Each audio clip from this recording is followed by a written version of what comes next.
আসসালামু আলাইকুম, সবাই কেমন আছেন? পাউরুটির চারপাশ আমি কেটে নিচ্ছি। আগে থেকে পেঁয়াজ, ধনেপাতা, ক্যাপসিকাম, টমেটো, গাজর কেটে নিয়েছি।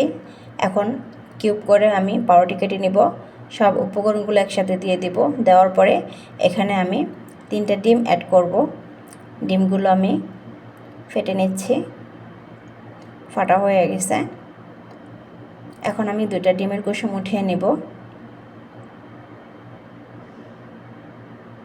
তারপর সব উপকরণগুলো একসাথে আমি মিক্স করে নিব।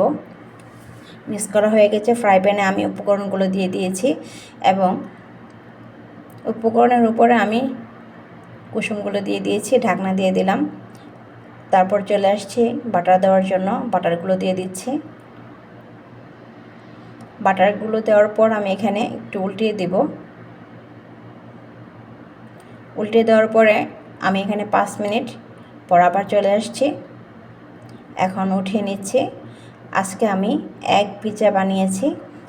এগ পিৎজাটা খুবই সুস্বাদু। বাচ্চাদের জন্য আপনারা বাসায় ট্রাই করবেন। আল্লাহ হাফেজ।